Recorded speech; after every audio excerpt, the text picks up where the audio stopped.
Yeah, welcome to our last session at the Growth Summit stage today. Thank you for staying with us today. A question to the audience. Who of you, please show of hands, thinks that you need to move to the West Coast to become a unicorn? None of you. One guy. One. Only one? Two? So you're all convinced that you become a unicorn by staying in Europe? That we have everything to scale in Europe? Excellent. Well, we're done. Yeah, should we go have a drink? Yeah, go for a beer. No, just kidding. Avi, Yeah. you just secured funding worth 21 million, if I'm correct? 44, yeah. 44? Yeah. Oh, I read the news. Yeah, anyway. We also did 21 this year. So Yeah, okay. From Berlin VC. We raised from Berlin-based and London-based investors. Yeah. What was the major reason that they invested in you? We are growing very fast in a market that has a huge pain point and is big enough for a big company to be built in. So that's the recipe for VCs, when they invest, right? So. So they believe in the market in Europe. They believe in the market globally. I think Europe is, especially in our industry, in travel. So everybody knows Booking.com. This is an Amsterdam-based, even today, an Amsterdam-based company that's proven that you can scale globally with headquarters in Europe. So I think it's kind of a no-brainer that you can do it, at least in our industry. Yeah. Right. So what are the resources that we specifically in Europe have that are necessary to scale to become a large growth company that we have the benefit of having instead of the US? What would you say, James? So I don't think there's any one thing in particular. I mean, if I look at the consumer base, it's phenomenal. If I look at the talent, it's phenomenal. If I look at the tech abilities in Europe, they're just as good as we get anywhere else. I think two realities from my hotel days and life at Hostmaker is there's obviously a lot more fragmentation of the market. So you do have to get your head around local languages, local cultures a lot faster. So we've gone for a hybrid approach of very, very strong global teams, but absolutely pinpoint local operations as well. So we've got 50 people here in Lisbon, many of them Lisbon kind of grown up and educated, and that really helps us get the balance of global and local right. But I think where I'd just like to focus is on the funding and the risk appetite. I think our conversations that we have in Silicon Valley are far more ambitious around the growth, the potential of the market, the appetite for a company to really go at it than our conversations in Europe. So I think whether that's a cultural thing or a resources thing, I don't know. But I think that's been the biggest challenge as a company who's 4 years old and looking for Series C funding. It's really trying to position ourselves. We can have amazingly bullish conversations in the US, and then we come to Europe and we find ourselves having potentially slightly more conservative conversations, really trying to pinpoint some of the different set of unit economics perhaps. And that's really been our challenge. Right. So Peter and James, your both companies have something in common. So you have a digital side to it, but you also have an analog side to it. If you think of scaling, what are the biggest challenges in Europe to accomplish both?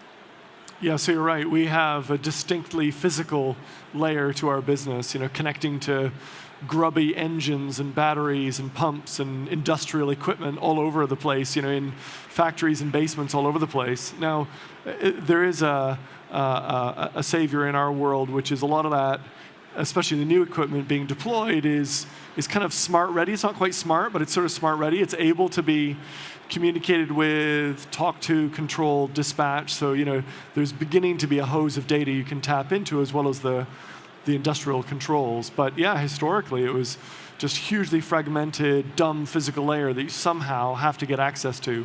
So one thing we've done is we've partnered with channels that have thousands of people. They might today sweep the floor in the factory or provide security or some sort of footfall in that customer base, and that lets us deal with that physical layer, and we then provide the digital layer up into the value pools. That's really what we focus more on, but we have to partner with companies that do have that physical footfall. Yeah, we haven't made our lives easy for ourselves. So, I mean, if you look at what we see in these platform businesses, if you're an Uber, you at least have the benefit that your thousands of drivers have driving licenses. If you're Expedia, there have been basic hotel standards in most markets for decades, if not hundreds of years. In the world of home sharing, it's the wild, wild west. There are no standards behind the booking on an Airbnb, and that's really been our biggest challenge. So someone had to do the hard yards and operate that entire guest journey and maintain those homes, and that's what we've volunteered to do. So ultimately, it is a mix of tech and real world. So for the first 50 homes, it was an incredibly manual process run off of Google Sheets, which is who's checking in today, have we communicated with them, special anniversaries, is the home clean, are they having a good time, what problems are there in the home? And we've used a series of existing tools, so we've got partners like Front and Asana, Jira to kind of build out some of those ticketing systems and work at scale. But ultimately, we had to dive in and use our Series A and Series B funding to really build some of our own tech so that all of our frontline teams could have an app and they could all report issues and expose problems and made sure that we were all captured with the data. So it's a challenge, and we really found in some of our early rounds of funding that's a difficult sell. Here we are trying to be a tech-enabled company with this global vision, but by the way, we're going to operate each city ourselves, and we've got housekeepers and maintenance staff on our books. That made for some fraught discussions.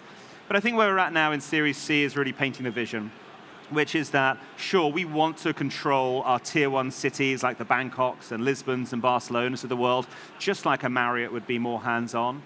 But as we move into tier 2, tier 3 cities, actually we can move to a world of licensing our software, people subscribing to our software, and using that, plus their own skills in cleaning homes, maintaining homes, looking after hosts and their properties. And so I think that's really where we're at with our storyline now. The tech's not all exactly there, but we've had 3-4 years of building it for ourselves and doing the hard yards. So we're not just a software company that's popped up claiming to solve all the world problems. We solved our own problems first, and we absolutely believe that other people have got the same challenges. So it's the vision, which is, hey, we can get there. There are big tech, scalable, SaaS even parts of our business. But in this world, someone is going to be cleaning homes, someone is going to be maintaining them, and I'm more than happy that that's us, because it's an important job. Yeah. You mentioned that already, James. And you have the same thing, the service side of your business, where you need a workforce, real people. Yeah. So scaling in Europe is hard because you have different languages and different barriers. Do you think technology can help to bridge that gap? So you mentioned AI, one of the buzzwords. So integrating chatbots into your service to do like the first level support, or how would you technology support you in your growth in Europe? No, I think it's a great question. And actually, I look at the different languages and the different, our friends from the other side of the ocean sometimes think that Europe is one dot, right? Europe. But try to treat a Spanish customer the same way you treat a German customer, speak with the same terms and sell on the same points, and good luck to you. So Europe is as we all know, is a very diverse and fragmented, geography or market. And I think it's actually an advantage. So, in Barcelona, for example, I'm sure Lisbon is the same. London is clearly the same. You have local talent that speaks natively, German and Spanish and English and Italian and French. So you have access to this local talent at a cost that is reasonable, compared to other places. And then, of course, use technology to bridge some of the gaps, right? So in our case, we're piloting, and so we have, I joke about AI, but we actually, of course, use AI. So we're piloting some elements of AI in the process, in value chain, mostly in the back end, not exposed to the customer. So those who speak with the customers, the travelers, for TravelPerk, are real people, who sit on the other side of the computer, or the phone or the chat. Having said that, we can leverage our own operations, internal operations, with a lot of technology, and AI definitely comes into play there. You can automate things, you can learn fast, and then automate it. You can find areas where things, certain tasks that don't necessarily have to be done by a human. They can be coded, so you start as a human, start manually, and then you move it to an automated way. So definitely technology should be used, in our case, mostly in the back end when it gets to service. And then we see the fact that Europe is so complex as an advantage because we do have competition. Again, it's a $1.5 trillion industry we're talking about. So it would be weird if we didn't have competitors coming and trying to fight us in Europe. But we're so far ahead of them because of the local expertise, because of the local knowledge, and because of the technology that we bring into play. Mm-hmm. So Peter, one side of your business is in a very regulated market. How much does technology allow you to grow when you think of that regulated market? Yeah, it's actually essential. Because if you think of every geography, every physical grid network, every trading desk, every code and standard that applies to electricity, even the basic frequency and voltage changes everywhere in the world.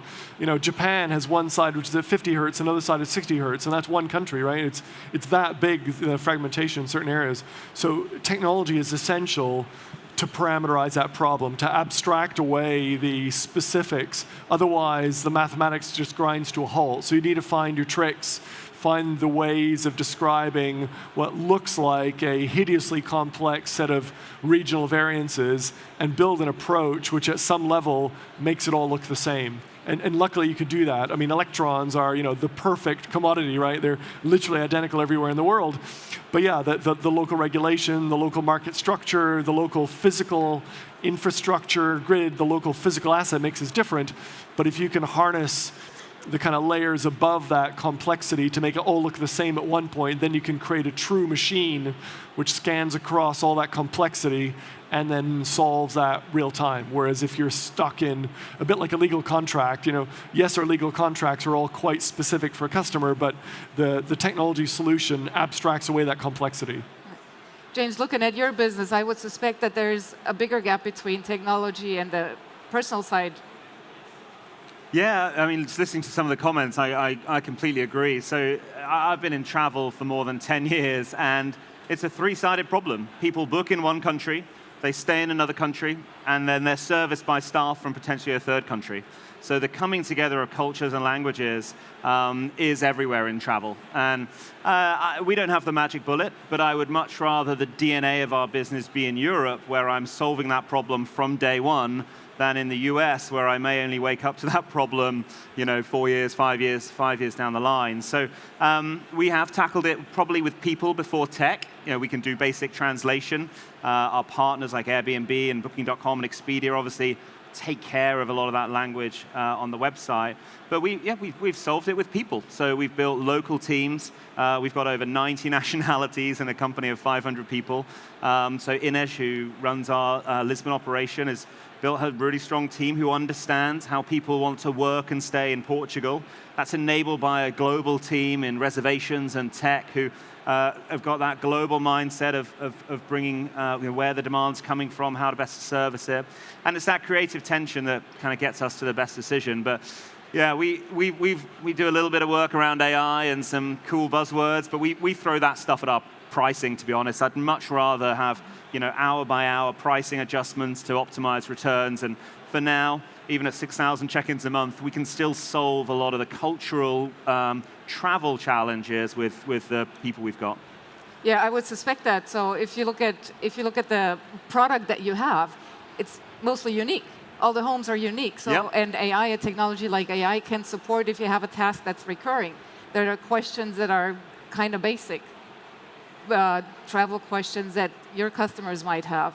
So you're looking into that, but not too deeply? Yeah, I mean, I think for me, the biggest mistake the hotel companies made is trying to control the whole guest experience. So they bring you into their hotel, they lock the doors, and they want to feed you, they want you to use their tech, they want you to stay there in the meetings, and that's just not the real world that people want to be in. So look, I love the fact we're curating a great home, that people have an amazing stay, but if they want to order in Uber Eats or Deliveroo, or if they want to order their home groceries, Ocado or Tesco in the UK, they're welcome to it. If people want to bring their Netflix accounts, which is already customized for hundreds of languages, we're enabling all of that.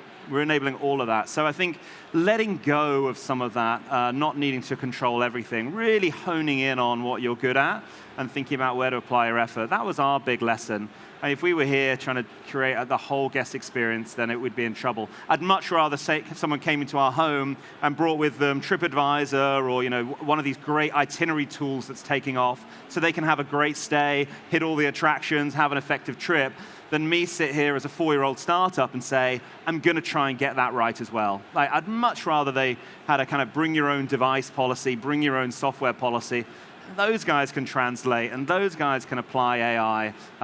We're going to focus on an amazing stay every single time across, 2,000 completely different homes. That's enough of a challenge for me right now.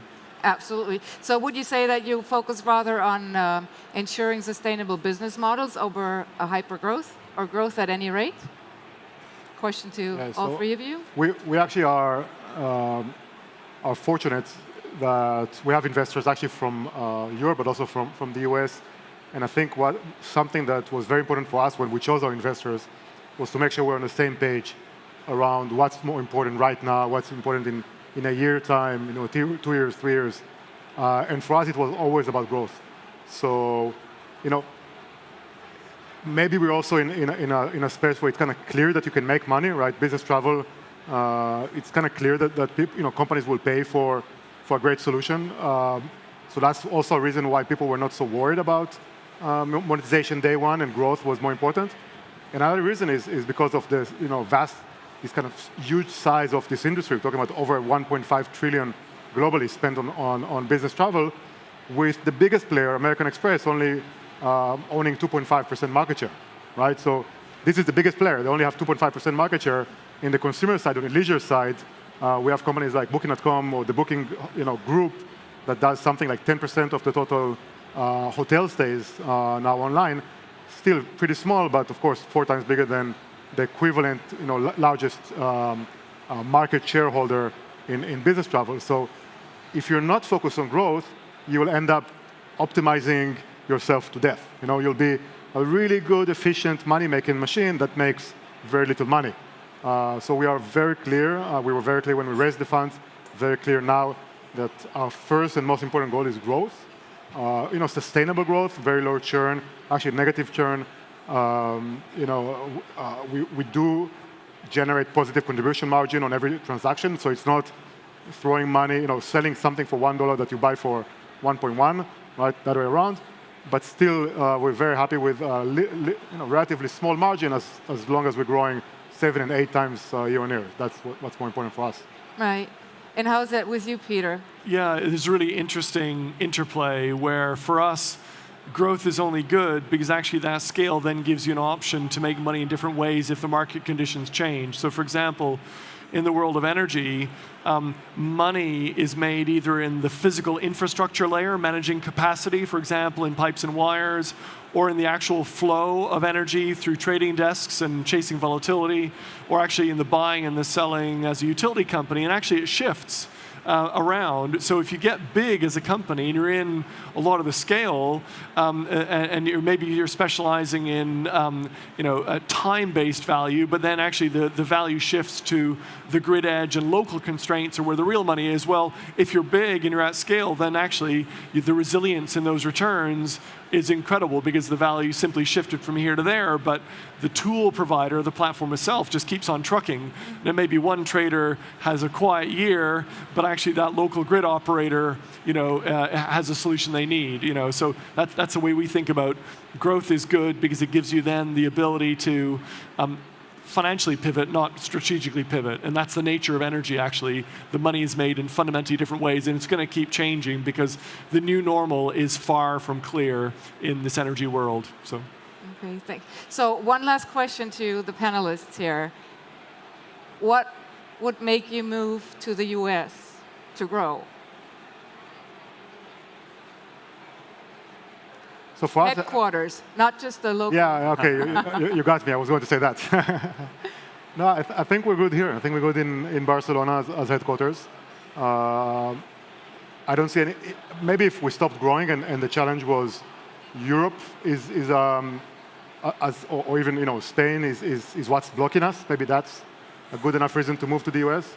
I don't see any scenario like this. Not in Spain, without getting into politics, and not in Europe. So I think for us, Barcelona and Spain are going to remain a strong headquarters while we expand. And I do foresee in the next probably 6 to 12 months presence in outside of Europe. We didn't decide yet if it's going to be west or east of here. So it's coming, but I don't see any reason for us to move outside of Europe. Peter, for you? Yeah, we'll be expanding geographically, following our customers, basically. So a lot of our customers are already global giants operating in 100 countries. And today, our UK focus lets us focus on what we're really, really good at. But for example, one of our customers, only 5% of their global position is in the UK. 95% is the rest of the world. So it just lends itself perfectly to marching around the world with your key customers you've already got. So we've got this luxury of focusing pretty close to home in the early days, and then getting really excellent at that, and then you expand like crazy on the back of customers you already have deals with. So that's our plan. Right. And James, Yeah, if the investment was depending on your company moving headquarters to the US? Yeah, there's always hypotheticals, right? There's always hypotheticals. I think for us, really strong regional hubs like London, Barcelona, Lisbon, I think is really where we're at. Serving our customers locally. It's a very regional property industry. We do have a strong global HQ. Right now, we're looking at tech talent across Eastern Europe. We're looking at big partnerships in Asia. There's a huge hospitality ecosystem in the States. Airbnb, Expedia, Marriott, our big global partner, are all there. So, it's never say never, but it's certainly not something that we need to do as part of our DNA. It's certainly not something we feel we need to do to achieve our mission of building the world's biggest premium homestay company. So we're good at what we're doing. Well, thank you so much, and thank you for staying for the final session. Have a great Web Summit. Everyone. Thank you. Thanks.